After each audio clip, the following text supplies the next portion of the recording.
Proverbs 16 verse 33. The lot is cast into the lap, but the whole disposing thereof is of the Lord. Ang Ginoo magapanalangin kanato sa tuwa nga pagbasa sa iyang pulong. I thought of considering this verse with you niining kahaponon in view of what is happening today in America. Today is election day in America.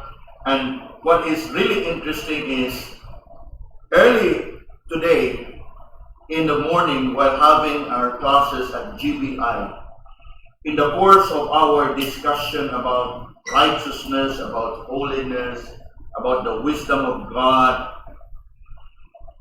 somehow I have mentioned about the presidential election in America. Now, it is simply because of the fact that the outcome of the election in America can have a great impact in our country. And not only in our country, but it can have a very big, in fact, serious impact to the entire world. Now, we may not be that familiar with the policies of the political parties of America, but I am sure you may have some background with regards to the policies of these two parties in America and how it indeed stands in contrast from one another.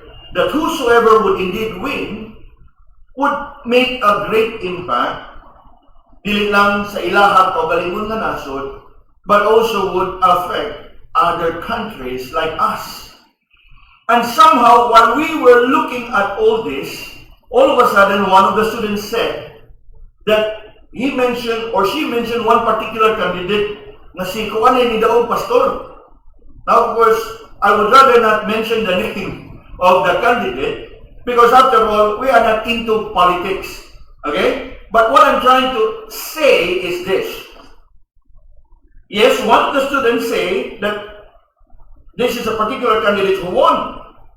Now, at that time, I don't have any idea, but somehow, even in kahaponon, as I look at it, even at the last time I checked, at around 4 in the afternoon, wa pa mahuman ang eleksyon. Okay? Sa ito pa, wa pa mahuman ang eleksyon. Kanunay pa ang kwintada by electoral votes. Now, whatever it may be, no? I'm not so sure. Siguro, she may have mistaken the ongoing tally as the final result. Okay? But one thing I realize is that the counting of the electoral process has not yet been over. No? Up until alas 4 karong hapon. But nonetheless, as to whether whoever would win the election, ang katubangan niyang dimension kaganiha, or ang kaatbang ba sa maong kanang kandidato, in any case, mga tigsunan, what I want us to learn from here is the sovereignty of God. Okay? In any case, whoever wins the election, we just have to take it as the voice of the people. And more than just a voice of the people, please understand that it is also the voice of God. It is also the voice of God. Why do I say that? It is simply because of the fact that God is sovereign over all things. God is sovereign over all things. Now, look at our text. I want us to see there two things. One is man's responsibility, and the other is divine sovereignty.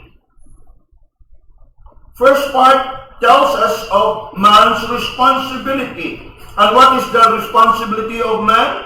The casting of lots. And so, the first part of verse 33 says, the lot is cast into the lot. Now, perhaps not all of us may be familiar with the casting of lots. Now, for a brief background, in biblical times, especially among God's people, casting of lots has always been the practice. It is always resorted to by God's people with strictest reference to the interposition. In other words, kining casting of lots sa ilahang panahon, they would take it as God's providence. That is why Proverbs 16:33 says, the lot is cast into the lot, man's responsibility, but what? The whole disposing thereof is of the Lord. Meaning, yes, it is man who casts their lots, pero ang resulta kang kinsa iya sa Ginoo. Yes, casting of lots is a common practice among God's people. They often cast lots with the expectation that God would so control the outcome as to give the right direction. The people believe that God would in this way direct them to the right direction. And not only to the right direction, but even to the right decision.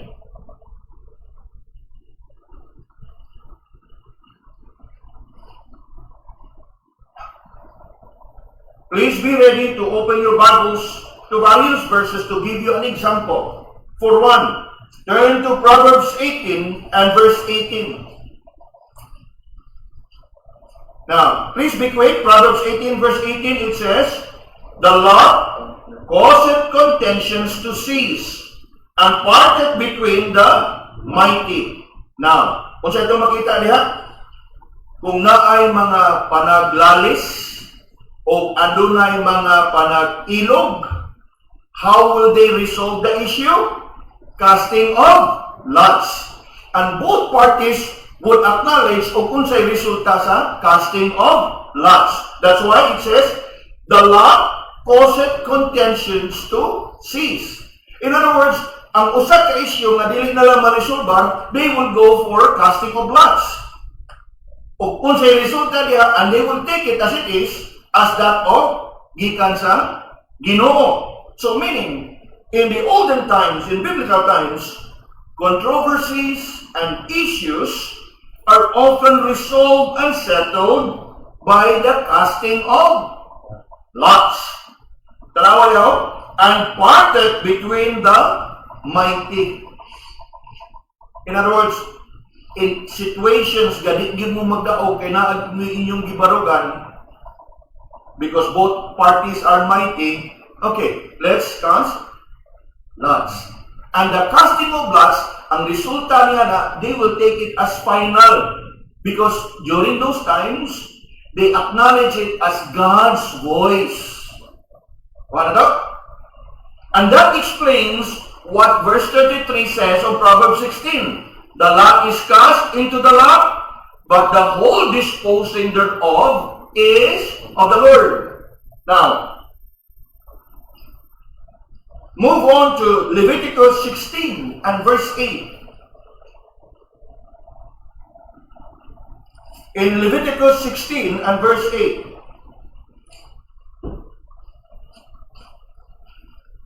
now there, Leviticus 16 verse 8. Look at the verse.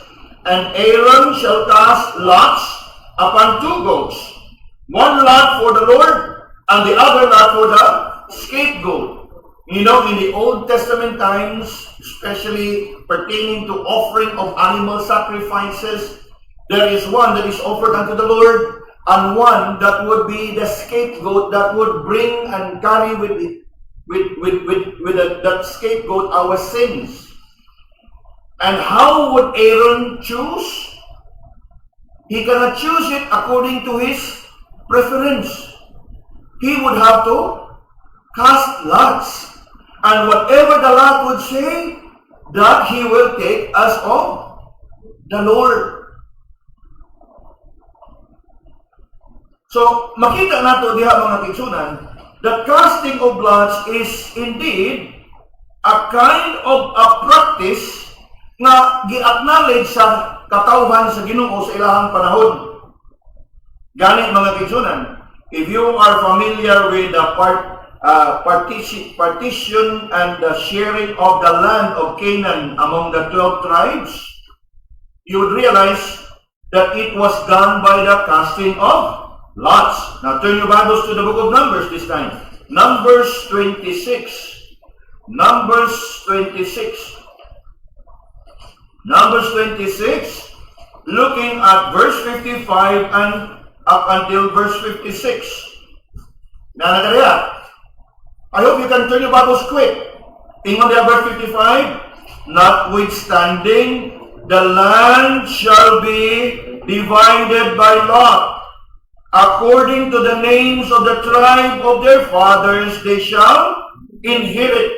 According to the lot, shall the possession thereof be dividing between many and few. So, it was by casting of lots. Now, you would also find it in the New Testament. Ato ang lantang sa makadiyot in the book of Acts.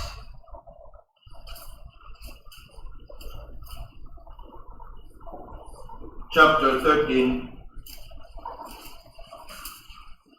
Looking at verse 19.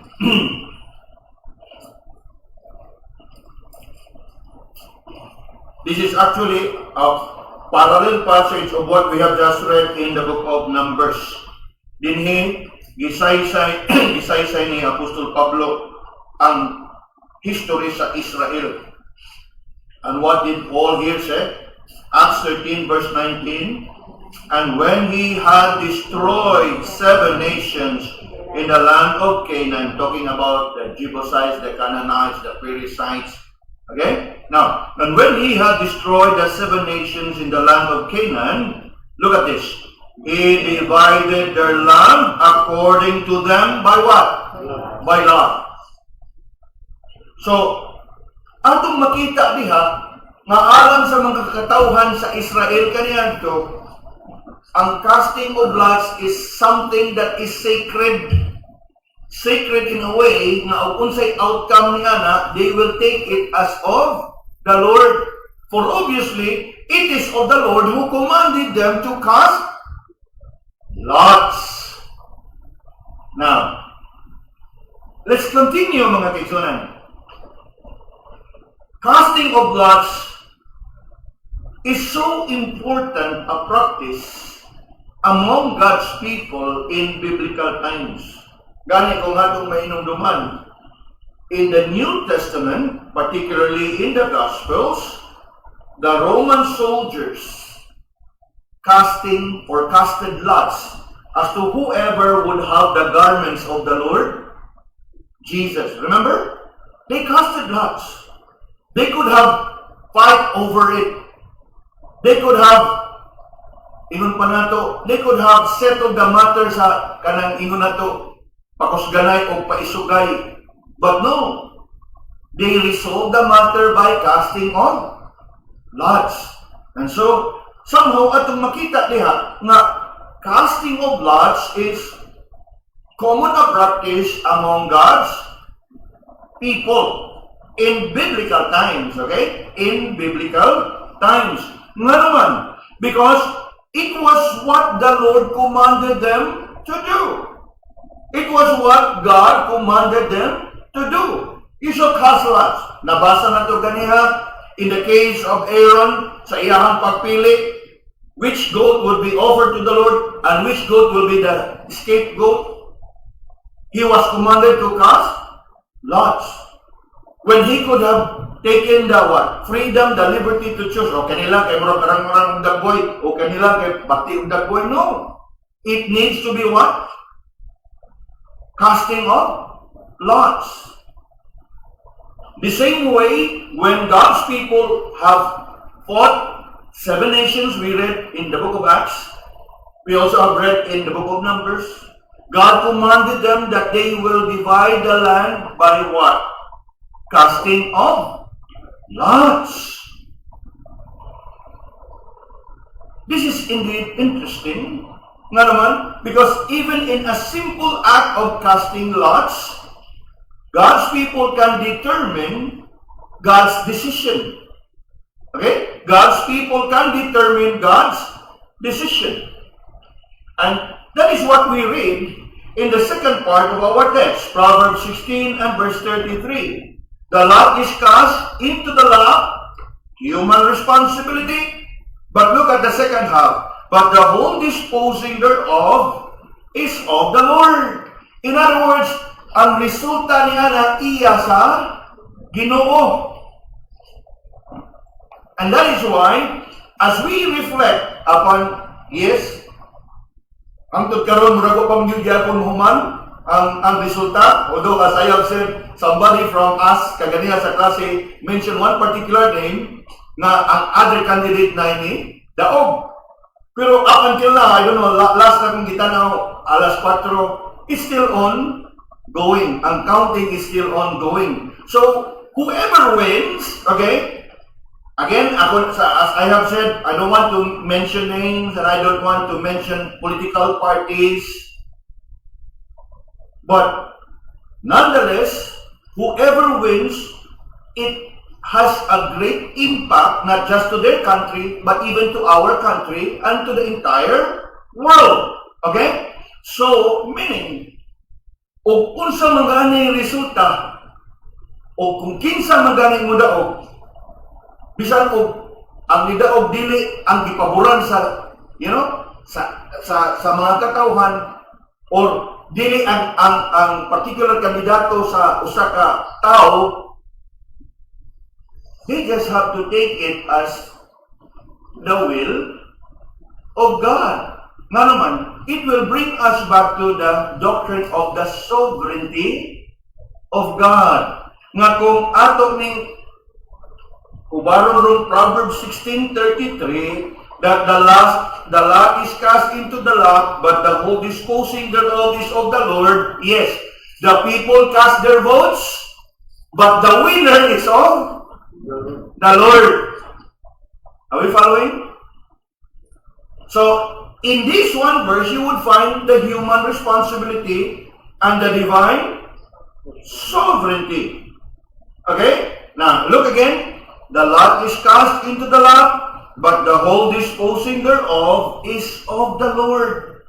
And looking at some of those instances that we indeed have seen, how God commanded His people to cast lots and to resolve issues and matters and to select and to apportion pieces of land among the 12 tribes of Israel, what? They were commanded to what? Cast lots.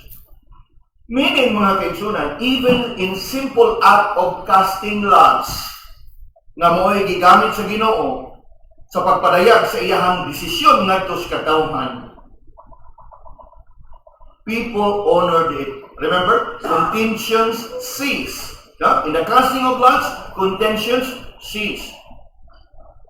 Ug naay kontrobersiya, diri kang yutaa o kadto kang yutaa dito. Unya ako sa galarang nga diha siya iya ikaw dito. So naay panagbangi, di ba? They would have to what?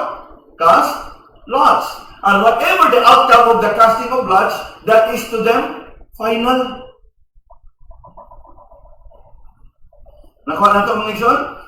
So there we find human responsibility and then what? Divine sovereignty. As we look at all these occurrences in the Bible, surely the casting of lots played a vital part in the life of God's people in history. As trivial as they seem to be, God chose to utilize such a very simple act of ascertaining and revealing His will unto His people. Gani mga kaisunan, if you are familiar with that account in the book of Joshua, Achan was pinpointed as the main culprit of the defeat of Israel. Remember? Kaya nung mo kung sinita bukang Achan? Achan stole something, right? Unya, out of the many people, now we don't have the time to look into it. It's recorded in the book of Joshua chapter 7. But just to summarize, God spoke to the leaders of Israel, pick per tribe, per family. Pick per family, per tribe. And then, napili ang particular tribe. And in that particular tribe, all the families of the tribe, napili ang balay ni Achan. And of all the tribe of Achan, napili yun mismo ang pamilya ni Achan. How was it done? How was it done?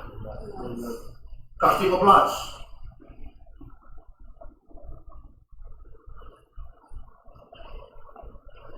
In fact, even the choosing of the first king of Israel,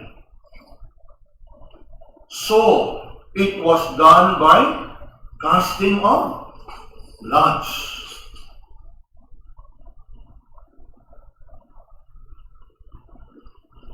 Remember Jonah?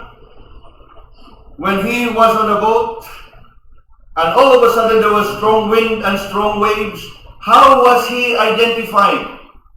In fact, at one time, he even acknowledged nga ako. Pero para gid nga masiguro, kay di man komportable nga muditso lang ang ubang tao nga, di ba? Namutalang gid mga tao, kinsa man hinungdan, ane?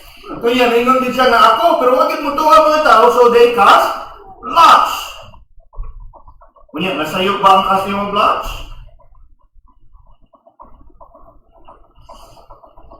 In fact, when God's people would resolve issues, matters, would want to seek God's leading and guidance, they would resort to casting of lots. In the New Testament, in the book of Acts, when the Lord ascended back to heaven, the apostles chose among themselves who will replace Judas. Remember that account, chapter 1? And what did they do? They don't go for references. Kanila kay suod na to. Kanila kay atong higala. What did they do? They cast lots. Now, turn with me to the book of Acts.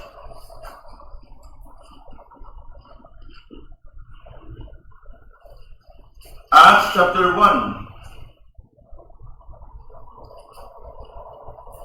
And look at verse 26.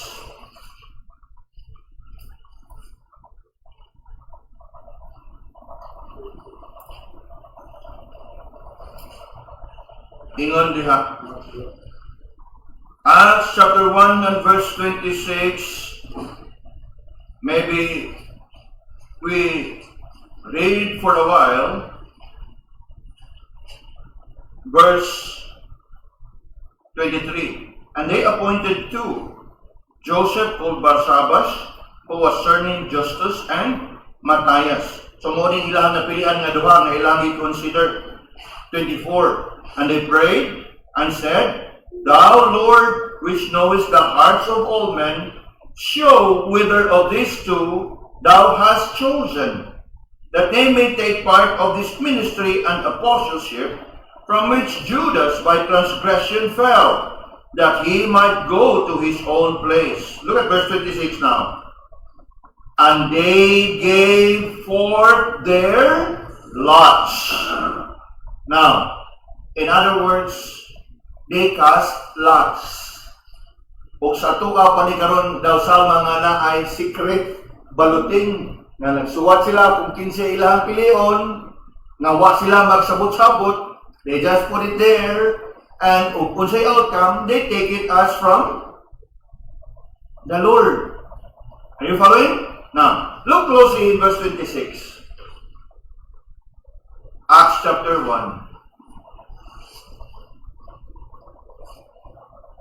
Acts chapter 1, looking at verse 26. They gave forth their lots, and the lot fell upon Matthias, and he was numbered with the 11 apostles. So, kinsa ika-12? Matthias. Okay? Now, that explains. You know, some people would say, ang nipuli ni Judas si Apostle Paul. Now, of course, Apostle Paul is a special apostle. He can never be considered as a replacement to Judas. Because the Bible is so clear that it was Matthias who replaced Judas. Tama na to?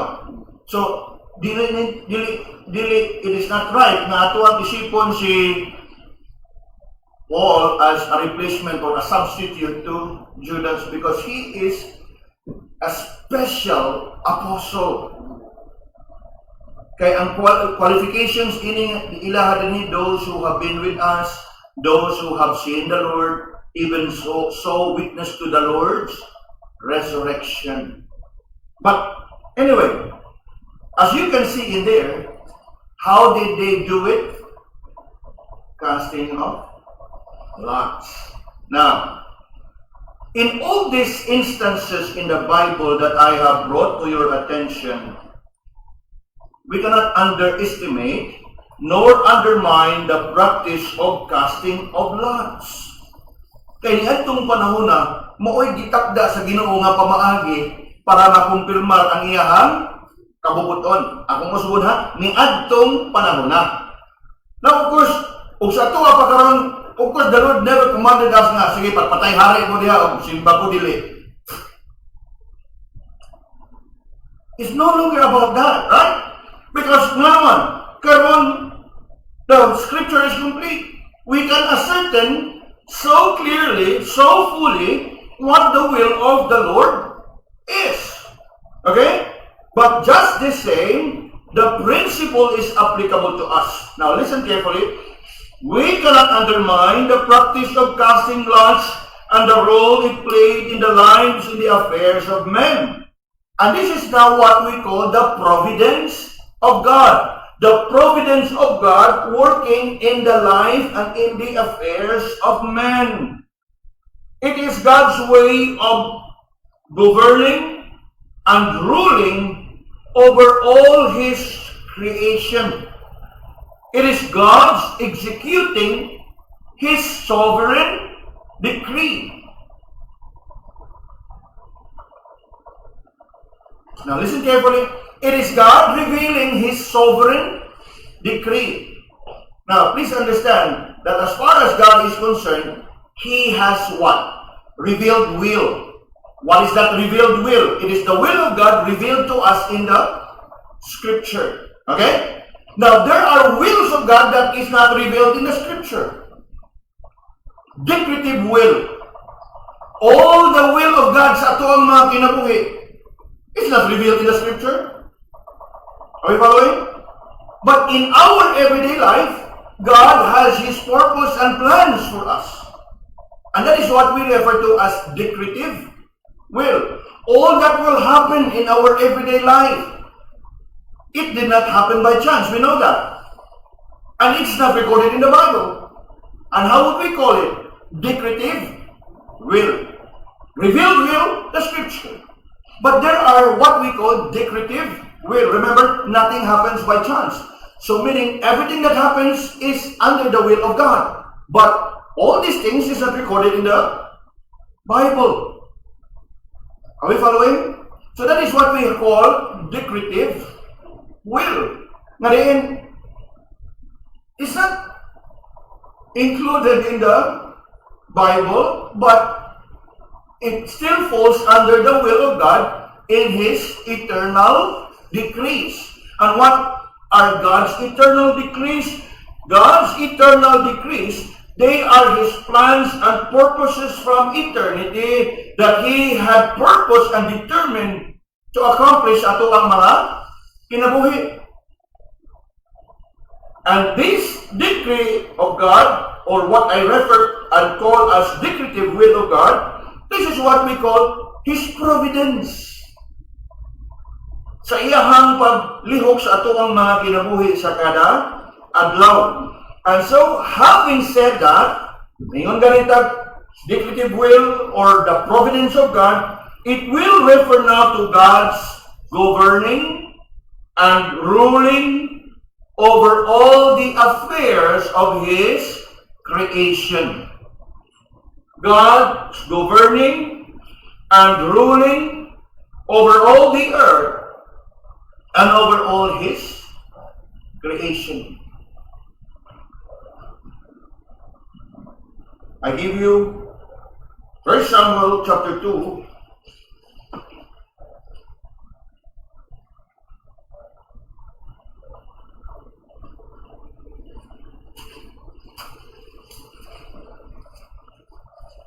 First Samuel chapter 2,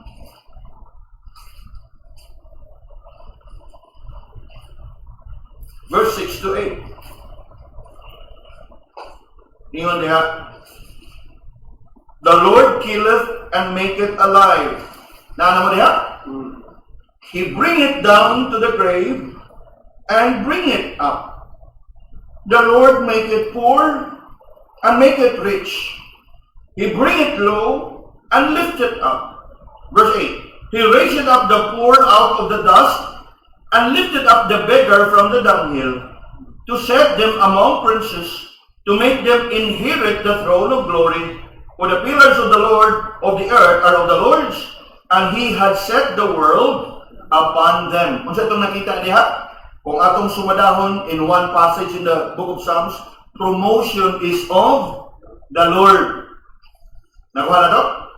It simply tells us that God is even in control sa ato ang mga kinabuhi. Nga kung nagtuo ka nga niasinso ka tungod kay sa tanan nga imuhang pagtuan, yes, it could be, but at the end of it all, it is of the Lord.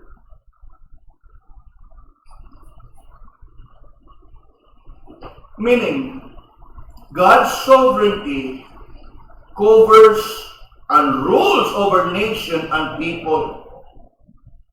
He governs and rules over His creation and of all their action. Now, padayon na nato kung igsoon.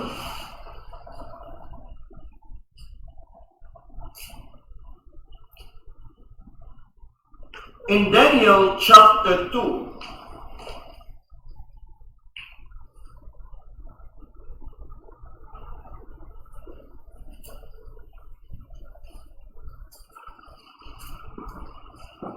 verse 21. Daniel chapter 2, looking at verse 21. Look here. Maybe we begin reading verse 20. Daniel answered and said, Blessed be the name of God forever and ever, for wisdom and might are His. 21. And He changed the times and season. He removed kings and setteth up kings. He giveth wisdom unto the wise, and knowledge to them that know understanding. Now look at what it says. He set up kings. He also removed kings. And so, as we think of all these things, mga kitsunan, nothing happens by chance. It is not by accident that things work out as they do. It is not by fate, F-A-T-E. It's not by coincidence. May nungdong ko sa itong igsuon sa anda si Brother Hansel. Si Brother Hansel, sa ilahang nga baryo, usasagi, ingon pa na to, tuboy sa ilahang nga mga kaubanan, diya sa ilahang lugar, nga mudagan o pagka konsihal o pagkakagawad sa barangay. Okay? Unya, mura o unong ba ka to o walo ka kanang kagawad sa barangay ang pilion. Unong o walo, I'm not sure. Pero ang hitabo is, siya mo'y nakatapusan na sa ranking ba, siya mo'y katapusan sa ito pa, o unong, siya mo'y ikaunong, o walo siya mo'y ikawalo. Unya, what is so interesting is, he won by one vote. Okay? Kay ang katong ilahang parinti nga masakito, namatay ng taon, ilahag yung alsa pa doon sa, na wapa siya idea kung siya dagan sa wapa siya idea of dagan sa eleksyon, pero ilan laging gidasig ka, butar kay, may lang na usap. Tinuod man, pagbuwas na sa resulta, nidaog siya sa usaka, boto. Now, humanly speaking, may nunta na, sinay anak kurita, kay mo tingala na itong ilagi, gi-alsa yun nga para mabutar. Sinanay anak kurita mo'y nakapadaog, humanly speaking. But in view of Proverbs 16:33, the lot is cast into the lot, but the what? Look at verse 33. And what does it say? The whole disposition is of the Lord. Yes, it's true. Nga daw lantaw na to you be amazed. Daw lantaw na to you be surprised. Upon, if you know what the scripture is saying, they should remind you that all is by God's providence. Tanawa, the lot is cast into the lot, but the whole disposing thereof is of the Lord. Nga siguro tawhanon na itong mapaglantaw, matay na, ikaw yun na ko. Praise God, no? Tawhanon nga panglantaw. But it is by God's providence. Kaya nga naman, madugay na ba na mahuman? Ikaw lagi na padaog, pero kinsa may nakalsan nimo. Oh. So, pag abot o kinsay kalsa, ang kinsa may nagsugo nimo nga muals ka. Are you following? Contentions is resolved. Contention cease when the lot is cast. Now, at the end of the day, all the glory belongs to God.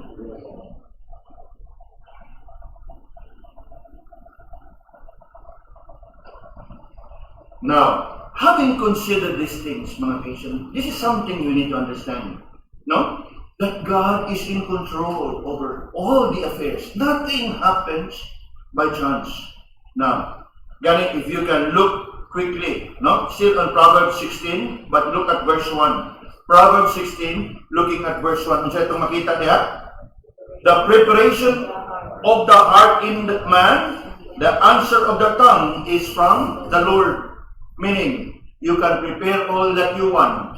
You can prepare all that you want and you want to prepare. But the final say is of the Lord. Now, today, while we are no longer in the practice of casting lots, especially so that we have the complete and perfect Bible, the divinely inspired, inerrant, infallible Scripture, the Word of God, to ascertain the will of God clearly in our lives, the biblical principle of God's providence still applies. Nga kung unsa may dangatan, o unsa may panghitabo, o unsa may resulta, we just have to take it as from the Lord.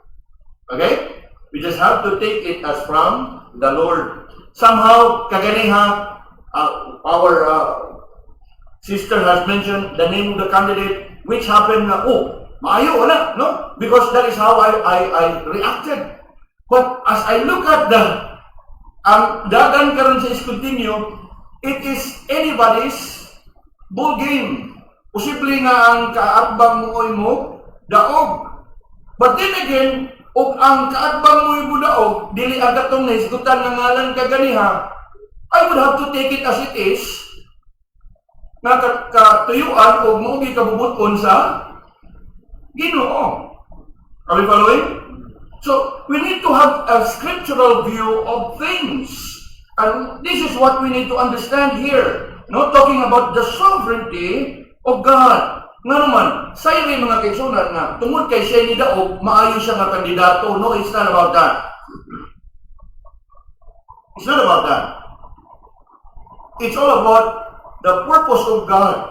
Remember, God allowed bad kings to rule over Israel, His people. Northern kingdom, all bad kings. But Israel is still God's people. Nakuha na to? Southern Kingdom of Judah, he permitted evil kings to rule over his people. Because Southern Kingdom is a mixture of good and bad kings. Who allowed them to rule? Obviously, the answer is God, right? The same with the Northern Kingdom. The Northern Kingdom of Israel, they are still God's people. But who rule over them? Think about Ahab and Jezebel. Think about Jeroboam. Wicked kings, right? So we need to understand this in a biblical view, that whoever wins does not mean that they are good, that they are holy, that they are righteous. Nahitabo lang that they are the one purposed by God na mudaog anak nga piniliay. So, again, whoever wins, nakuha na ito mga igsoon?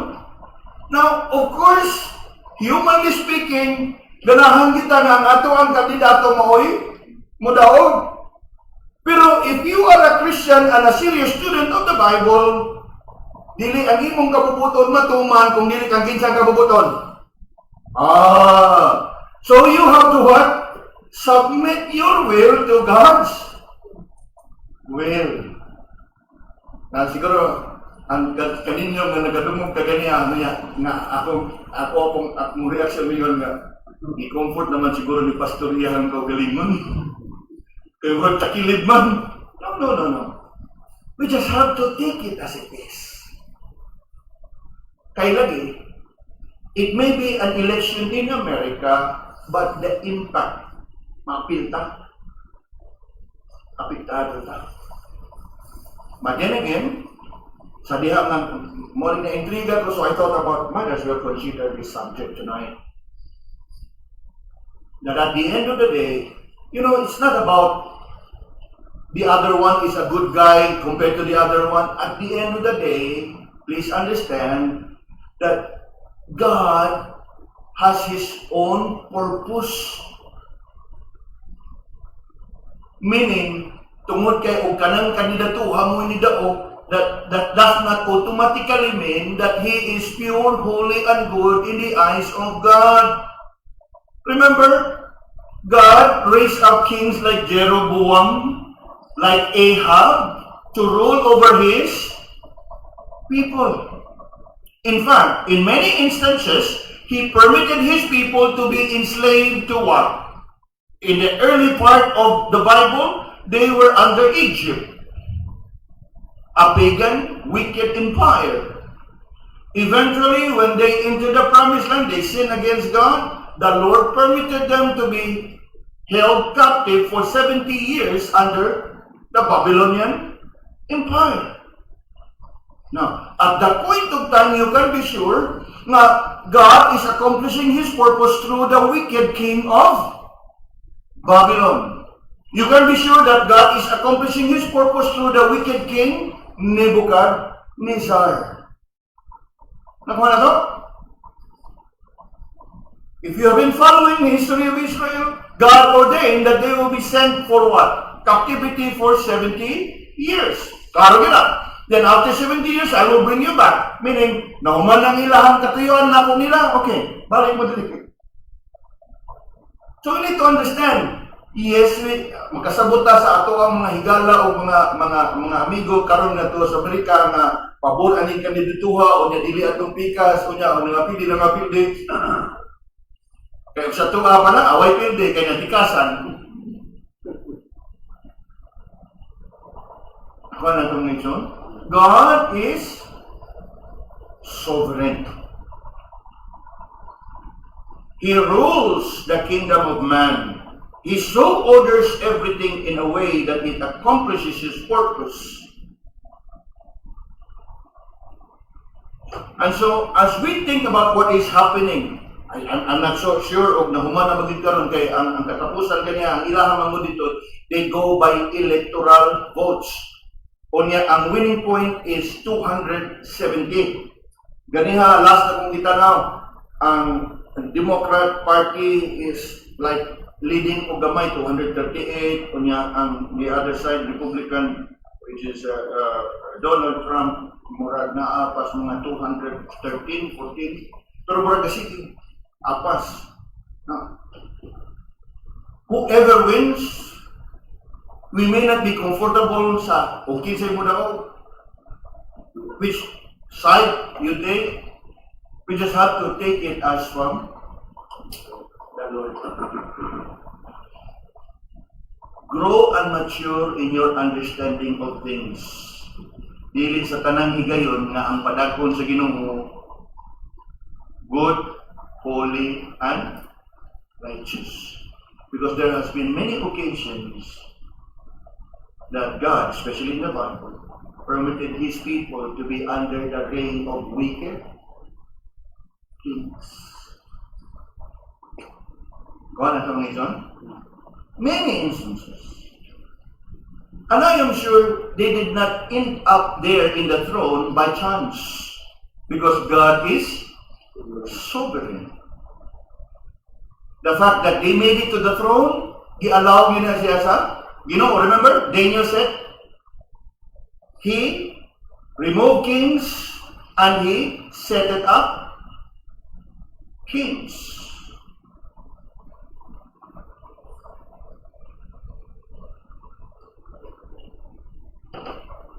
So as we look at all these mga kitsunan, it would bring us back to the principle man proposes, God disposes. Man proposes, God disposes. For God, the truth of the matter is God had determined all things whatsoever come to pass. Now, I give you an example, mga kitsunan. Tagaan na itong paghulagoy ba? O, God is sovereign, God is all-knowing, He knows the beginning from and the end from the beginning. I give you an example. Kung ang usa ka tawo moingon 2 plus 2, I am sure nakita na naminaw ga kwinta na ta 2 plus 2 equals 4. Di ba? I am sure that is what you will be doing if I say 2 plus 2 equals, moingon na giday mo 4. Nga naman, kay nagsugod nag-process ang inyong huna-huna. You know what? In God's sovereignty and His being all-knowing, He doesn't have to think how much is 2 plus 2. Nakuha na to? He doesn't have to think kung sa iyang buhatong sunod. Because He already knows the end from the beginning. That's why nothing happens by chance. Because He is the Almighty God and the all-knowing God. Nothing is impossible to Him, and He is all-knowing. He cannot commit mistake. If there be any so-called mistake, it's not from Him, but it is of His creation in His sinful nature. Remember, before the fall, the Bible says, everything that He created is good. And so, as we think of it, yes, you can plan as much as you want to plan. But at the end of it, the final say is of the Lord. Man proposes, God disposes. Like when after all the votes are cast, karon dito sa Amerika, all the counting is done and over. People may go for this and that candidate with the hope that their candidate will be the one who would win the election. But please understand that at the end of the day, it is the Lord's will that will be done. Unya, na ay mga panahon na ang imong kagustuhan wa mahaom sa kagustuhan sa Ginoo. How would you feel? How would you react? Bitter? Of course not. We must humble ourselves before the Lord.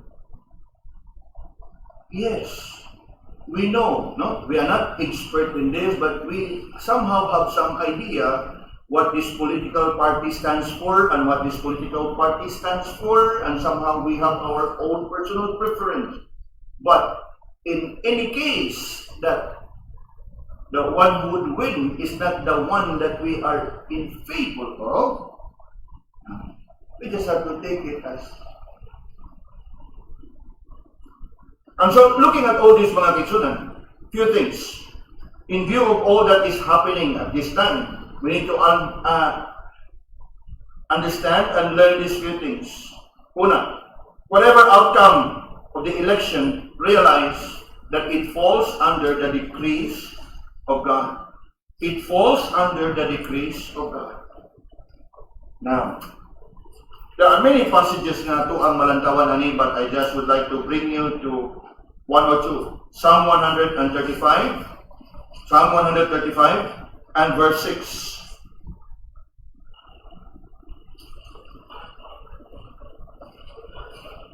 Ingon diha, Psalm 135 verse 6, whatsoever the Lord pleased, that did He in heaven and in earth, in the seas, and all the deep places.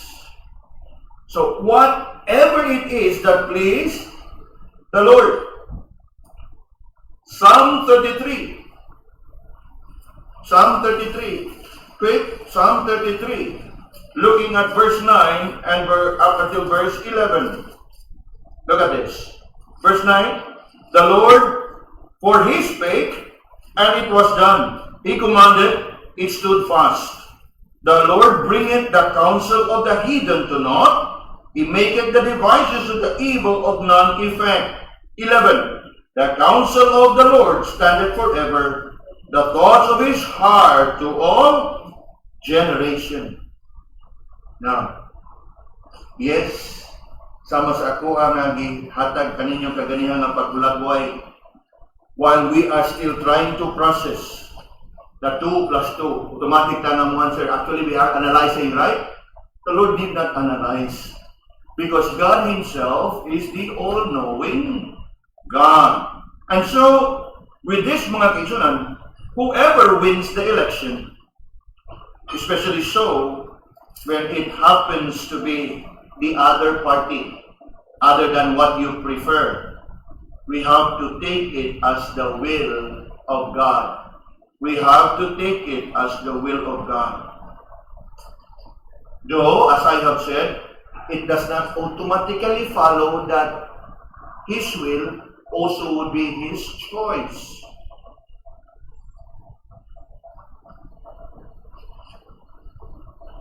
He simply ordained and purposed it that way to accomplish His purpose. We have to take it as the will of God.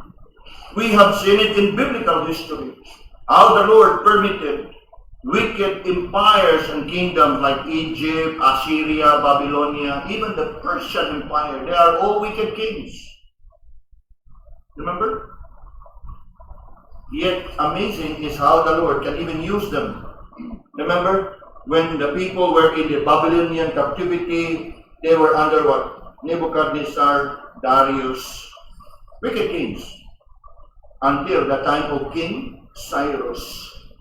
And King Cyrus, also a wicked king, but somehow wicked as he may be, the Lord worked in him, so much so that he made a decree that the Jews will now be permitted to go back to.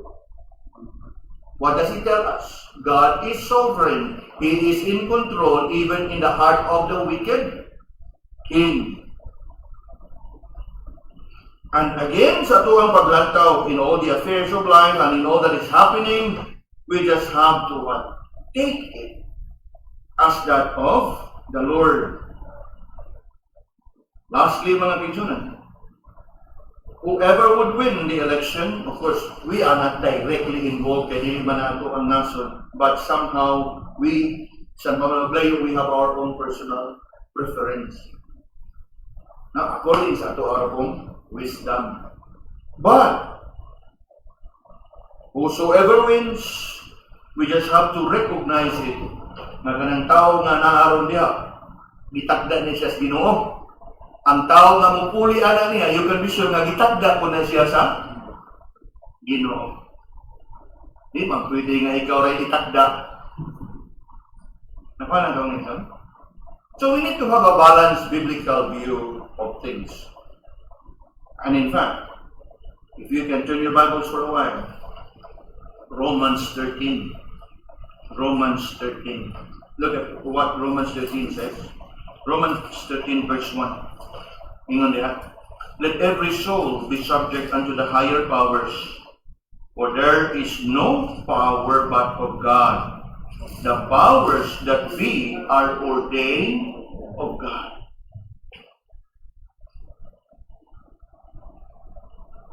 Now, when God's people were under Babylonian Empire, they never fight back.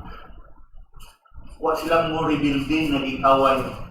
They simply acknowledge na mauni siya katumanan. Remember, they were warned. Kabubuto ni siya sa Ginoo. Kita ganit, hindi ka takauyon dahil na nag-rally.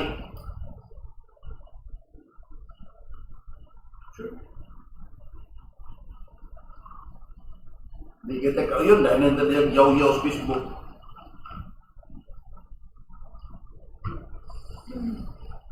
We must recognize their position. We must recognize their office. We must recognize their authority and power over us.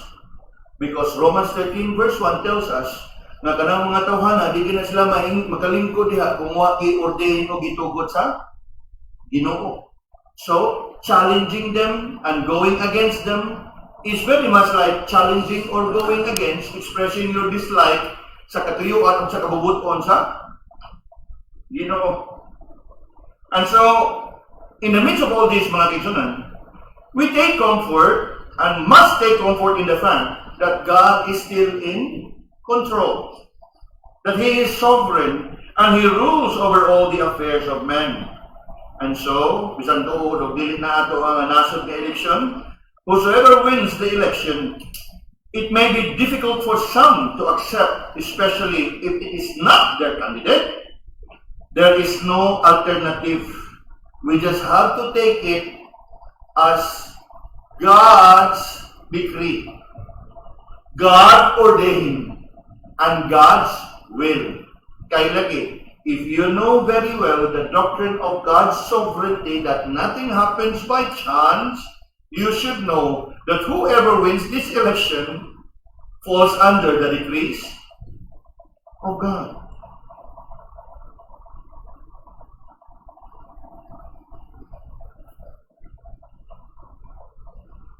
That it would be easier for people sa pagdawat sa kamatuoran, dili magdawat kay maglisod maligid siguro dawat kapilihan ng tao, no?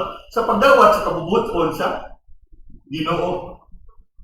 Bahala kag mo struggle kang hindi ka pagdawat sa kapilihan, pero you should be humble enough to acknowledge na kabubuton man ni sa Ginoo. O sa tuwa pang pinultihon, one time hands. Kuha na itong mission? Kaya nga naman, yes, it is of the Lord. God is sovereign. He rules over all that kingdom of men. And so, yes, whoever wins, it may be difficult for some to accept. There's no alternative. We just have to take it. For God has ordained all things whatsoever come to pass.